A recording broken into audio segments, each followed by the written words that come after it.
Atlantis sebagai kota yang hilang adalah salah satu mitos kuno yang paling bertahan lama. Di lain sisi, Atlantis disebut sebagai representasi yang sama dari peradaban Minoa. Diabadikan oleh naratornya yaitu Plato, Atlantis adalah kisah yang menggiurkan dalam sejarah dunia kuno. Kisah di mana sebuah peradaban maju yang bertindak terlalu jauh dalam keserakahannya, memicu murka para dewa yang menghapus Atlantis dari muka bumi dalam satu hari satu malam. Meskipun akhir dari Atlantis datang dengan cepat, legenda tersebut tetap ada. Atlantis lebih populer seiring berlalunya waktu, memicu imajinasi generasi sarjana, penjelajah, seniman, dan ilmuwan semu. Hasilnya pulau tenggelam, yang tadinya hanya memainkan peran kecil dalam karya Plato kini telah menjadi elemen integral lanskap budaya kita, simbol utopia yang telah lama hilang, dan masih menunggu untuk ditemukan. Meski Atlantis sebagai kota yang hilang terkesan tak lebih dari sekadar kisah moralistis, namun Plato sang pencipta terinspirasi oleh peristiwa sejarah. Setiap penyebutan tempat dongeng ini terdengar seperti perpaduan antara fantasi dan fiksi ilmiah. Atlantis disebutkan sebagai sebuah pulau yang sangat besar. Kota ini dihuni oleh ras demigod, dipimpin oleh raja-raja yang berkuasa, yang dapat menelusuri asal-usul mereka tidak lain adalah Poseidon, dewa lautan dan samudera yang perkasa, dalam cerita sejarah dunia kuno. Bangsa Atlantis memanfaatkan sebagian besar hubungan tersebut, menciptakan peradaban maju dan membangun kota-kota besar pada periode ketika seluruh dunia masih berada pada masa Neolitikum. Hal ini sangat membantu karena mereka hidup dalam kelimpahan, menikmati sumber daya yang melimpah, terutama logam perak, emas, dan yang paling penting orichalcum, logam emas merah yang paling berharga. Seperti yang biasanya terjadi pada mereka yang memiliki terlalu banyak kekayaan dan kekuasaan, orang Atlantis juga menginginkan lebih. Karena haus akan kekuasaan, peradaban maju ini menyatakan perang terhadap seluruh masyarakat Mediterania. Tidak mengherankan, Angkatan Laut Atlantis yang perkasa menghadapi sedikit perlawanan dan menaklukkan, serta memperbudak sebagian besar negara tetangga mereka yang secara teknologi lebih rendah. Namun, karena keangkuhan mereka, bangsa Atlantis meremehkan satu kota di Yunani. Penduduk Athena tidak hanya melawan penjajah, tetapi juga berhasil mengirim calon penakluk mereka kembali ke tempat asal mereka. Pada akhirnya Atlantis tidak lagi disukai para dewa. Dalam satu hari semalam, Atlantis hancur akibat gempa bumi dan banjir.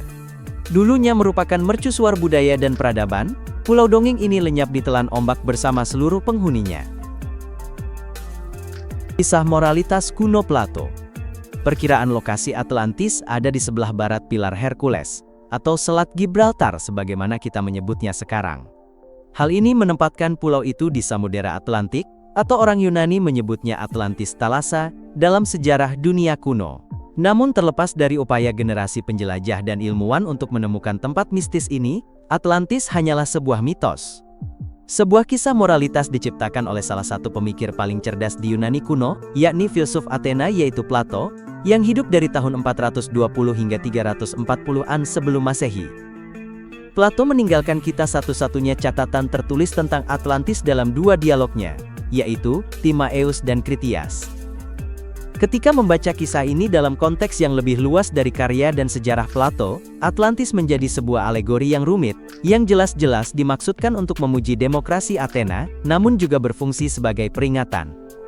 Selama masa hidup Plato, Athena mencoba dan gagal menjadi sebuah kekaisaran sejarah dunia kuno, terlibat dalam perang berdarah dengan Sparta, yang dikenal sebagai Perang Peloponnesia. Jadi kisah Atlantis sebenarnya tentang Athena, sebuah kisah moralitas yang dimaksudkan untuk mendidik generasi muda Athena tentang bahaya kekuasaan dan keangkuhan. Sama seperti bangsa Atlantis yang menjadi serakah, picik dan bangkrut secara moral, Athena berisiko kehilangan prinsip demokrasi yang dijunjungnya, dan berubah menjadi negara otoriter. Nasib tragis Socrates, mentor dan kolega Plato, diadili dan dijatuhi hukuman mati, karena merusak pikiran pemuda Athena, ternyata masih segar dalam ingatan sang filsuf. Pencarian Atlantis dan kaitannya dengan peradaban Minoa. Solon atau salah satu politisi dan anggota parlemen Athena, yang paling terkenal dalam sejarah dunia kuno. Dalam dialognya, Plato menyebutkan bahwa Solon mendengar cerita Atlantis dari seorang pendeta Mesir kuno di Sais. Mesir menyandang gelar sebagai peradaban paling maju di dunia kuno, dan para pendetanya dikagumi sebagai penjaga pengetahuan suci ini. Taktiknya jelas berhasil. Pada abad kedua Masehi, sejarawan Romawi Plutarch menyebutkan kisah ini dalam mengilhami jatuhnya Atlantis. Selain beberapa catatan tersebut, sumber-sumber kuno jarang menyebutkan Atlantis sebagai kota yang hilang. Namun pada abad-abad berikutnya, mitos Atlantis memicu imajinasi banyak sarjana dan penjelajah. Kisah Atlantis adalah sebuah alegori yang disusun oleh Plato untuk memperingatkan orang Mantis Melilia, Yaman sejarah dunia kuno tentang bahayanya demokrasi. Namun seperti yang sering terjadi pada mitos kuno, peristiwa sejarah yang telah lama hilang ini seringkali ditambahi dengan kisah-kisah hayalan. Runtuhnya zaman perunggu dan jatuhnya peradaban Mesenia yang tercermin dalam kisah-kisah tentang Perang Troya yang diceritakan oleh Homer, sedangkan bangsa Minoa yang dulunya perkasa diabadikan dalam legenda Raja Minos, Labirin, dan Minotaur. Peradaban Minoa di Kreta seringkali disebut sebagai Atlantis. Seperti bangsa Atlantis dalam mitos Plato, bangsa Minoa memiliki angkatan laut yang perkasa. Pada puncaknya memproyeksikan kekuatannya ke seluruh wilayah Yunani, Levant, dan Mesir. Kemudian antara tahun 1611 dan tahun 1538 sebelum Masehi, Pulau Vulkanik Terra, atau sekarang Santorini hidup kembali melalui letusan dahsyat, menciptakan tsunami besar yang melanda Kreta dan menghancurkan angkatan laut Minoa. Namun kemiripannya tidak berhenti sampai di sini. Minos, raja pertama Kreta yang legendaris dalam sejarah dunia kuno, dianggap sebagai putra Poseidon, sama seperti raja pertama Atlantis yaitu Atlas. Selain itu, catatan sejarah dari Mesir mencatat kehancuran yang disebabkan oleh letusan gunung berapi di Mesir, sehingga memberikan kepercayaan pada kisah pendeta Mesir dan Solon. Bagaimana cerita Plato bisa dipercaya? Plato menulis kisah Atlantis sebagai eksperimen pemikiran. Plato bukan seorang sejarawan, jadi dia tidak menggambarkan kejadian sebenarnya. Sebaliknya, dia menggambarkan pertukaran fiksi di mana Sokrates meminta orang-orang di sekitarnya untuk membuat negara kota yang dapat digunakan sebagai tolok ukur melawan Athena. Dia menyebutkan bahwa dia ingin membayangkan kotanya bersaing melawan kota lain dalam kontes antar kota. Dalam dialog antara Sokrates dan para pengikutnya, disajikan 3 negara kota fiksi, yang masing-masing dapat dibandingkan dengan Athena pada zaman Plato. Salah satu negara kota tersebut adalah Atlantis. Bagaimana kita tahu bahwa kisah Atlantis itu tidak nyata?